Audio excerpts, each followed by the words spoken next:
Hey guys, welcome. My name is Kelly Fletchall. I'm the owner of Gotham Blue Sport Horses in Ocala, Florida. We specialize in hunter jumper sales and helping aid in the rehabilitation of the quirky or troubled horse, whatever you may call them. I hate the connotation behind dangerous, troubled, and quirky, but it tends to be the words used around these horses where really I just like the word misunderstood.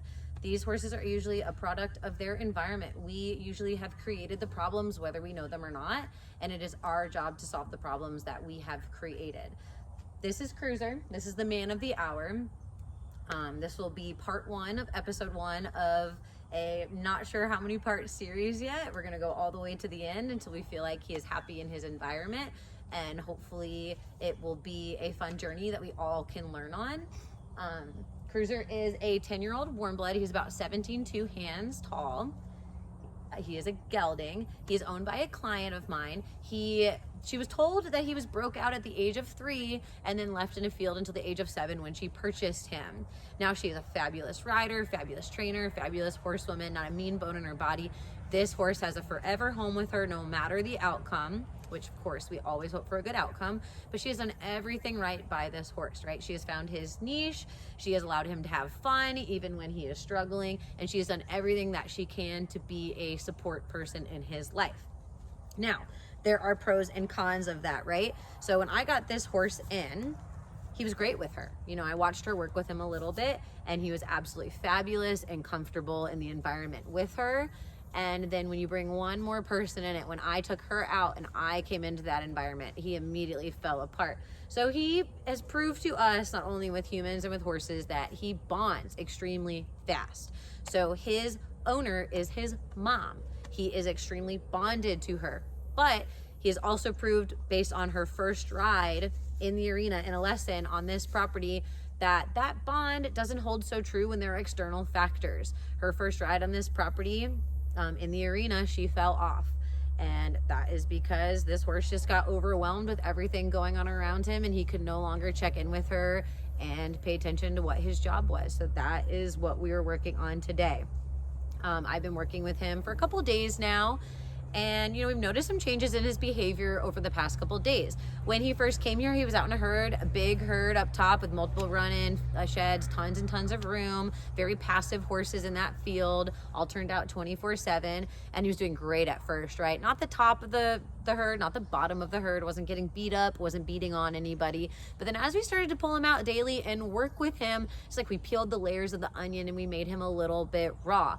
So we noticed that he started bonding with 2 of the horses and kind of leaving the other ones out. And then when their humans came in to catch those horses, Cruiser would actually go after those humans and try not to let them take the horses out, or add a new horse in that wasn't part of his herd. He then became a little bit more aggressive and dominant at feeding time and was trying to push himself to the top of the ladder, and it just kind of made it all chaos. So what we did is we pulled him from his herd. He clearly isn't comfortable in that environment because he's continually fighting for who is the herd leader. So we pulled him from that herd, and we are going to teach him that we are his herd, right? That I am the top dog and that he should be comfortable with me. Now, this is actually really cool. I'm going to stop where I'm at right now.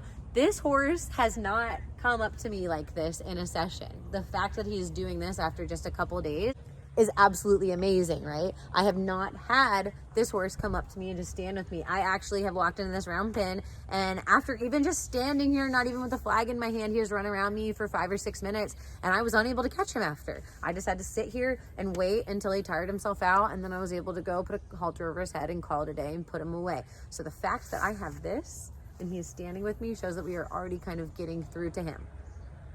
So I'm going to reiterate, the first couple days that I brought him into this round pen, I just walked in, my flag was on the ground. I went like this, bent down, picked up my flag, and that horse went around and around and around the round pen. If I squared my shoulders him, like if I went and followed him, just looking at him like this, he would spin and run the other way and pick up pace faster. He actually even kicked out a couple boards in the round pen because he was so scared.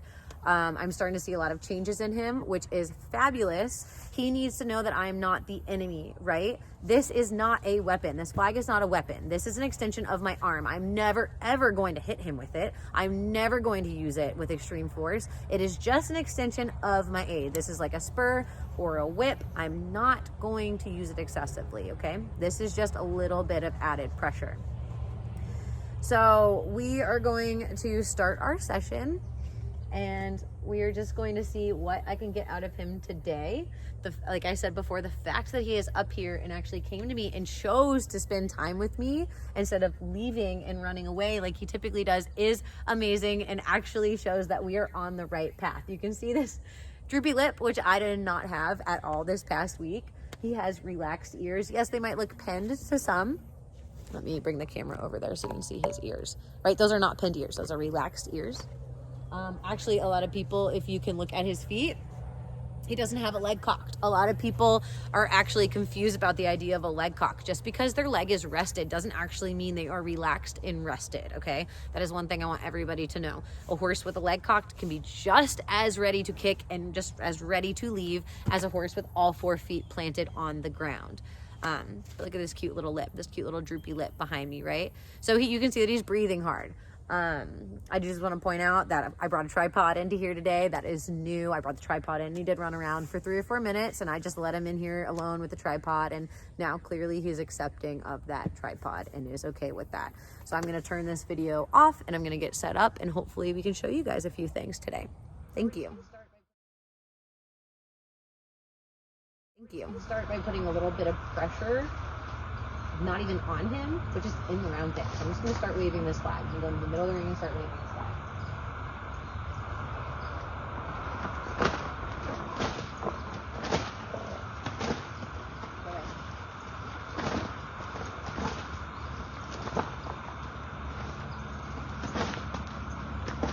So the first couple days that I did this horse would just run around the round pin for 5 or 6 minutes. Didn't matter if I stopped. I could do this once or twice, and he would just continue running. Now this pressure is not direct pressure. This pressure is not on him. This is just an external factor. So one of the issues that this horse has in the arena is it doesn't really like to go into corners because a lot is happening outside of those corners, right? People sit outside of them. There might be a dog outside, chairs, whatever. So we need to get him used to external pressures that aren't put on him, but are around him. And he needs to be able to ignore those and put all of his attention on me and his trust in me. So I'm going to start asking this horse to move a little bit, because just in about 2 days he has learned that this will not hurt him and is not pushed towards him.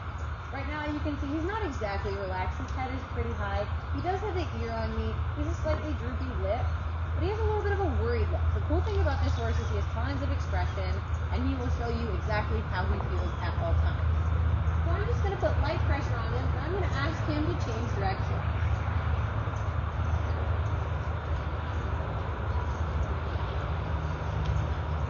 Okay. So he moved. I got a little bit of a snort. I don't like how he turned towards the round pin to move away from me and change direction. We want a horse that is facing us, paying attention to us, and keeping their eyes on us. So he turned away, which means he wants to leave, right? I also never like a horse's butt towards me. The one thing I did like about that is he changed directions, and when I took the pressure off, he calmed down, and he just decided to stand there with an ear on me. 2 days ago, I did not get this. I was nowhere close to this, and I can post one of my earlier videos later this week and kind of show you guys what I was dealing with the first days that I had cruising. So again, I'm just going to kind of get his attention, and I'm not going to put on tough pressure or anything. I'm just going to ask him to change directions a couple times to get him paying attention to me and kind of realize that I am the top dog in this herd. Again, we want to be kind. We don't want to scare these horses. We don't want to put on so much pressure. They don't know what to do. We want to get a nice soft reaction from the stimulus we are giving. So again, he turned away from me, but he's turning pretty quietly. I'm going to ask him to do it again and increase the pressure a little bit. There. Now he turned right on me. I'm going to drop the pressure, right? The more I work with him, the more anxious this horse gets. So one of the important things to do with this horse is watch him and listen and pay attention to what his body and his eyes and everything is telling us. Because if you push this horse too far, there's not going to be any learning happening, right? So we need to wait, and I usually wait for like a 2 or a head drop, and that will tell me that he's really processing what we're going over.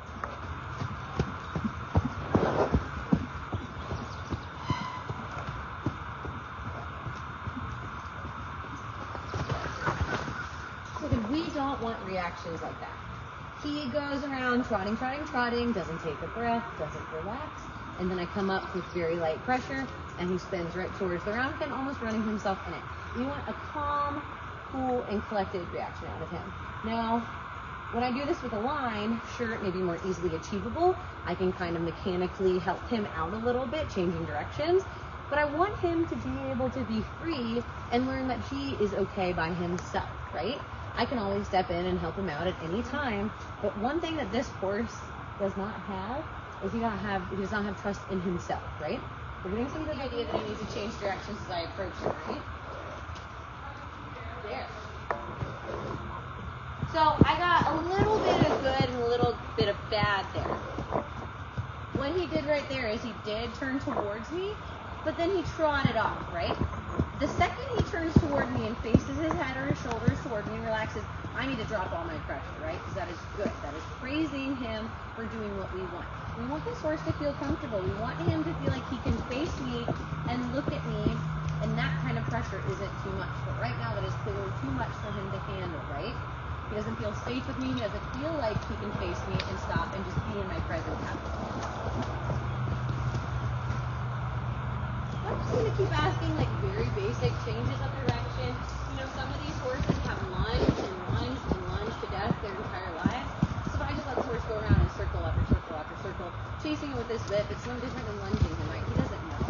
But as you can see, just me talking and putting this little extra pressure on him, there's a dog outside the round pen, he's getting increasingly more and more anxious.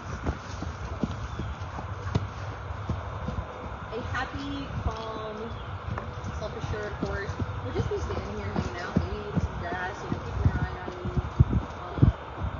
As you can tell, this one is a little bit anxious and unsure of what we are asking of him currently. The first 2 days that I worked with him, I would just walk into the round pen and I would bend over to pick up this flag right here, and he would just canter. Trot and canter 5 or 6 minutes nonstop. And over those days, right when he stopped and he took a breath, I would just walk out of the round pen and we were done. So little wins are huge. As you noticed today, I walked in, I picked up the flag, I talked to you guys in the introduction. He didn't really move around. He might have walked a little bit. He stood still for most of the time, and that is huge. So if you get 1% every day, 100 days is going to be 100%, right? We don't need to have everything in one day. It's a little win. So with this horse, what I've been doing is bringing him out in the morning, working with him for 10 or 15 minutes maybe, until he tells me that he understands something I've taught, or if he's like gained a little bit more relaxation, and then I'm done. I give him some time to decompress, put him away, and then I bring him out later and just try to reiterate what we learned in the morning, very low key. So as you can see, this is currently not a happy horse. He is not trusting of me being in here.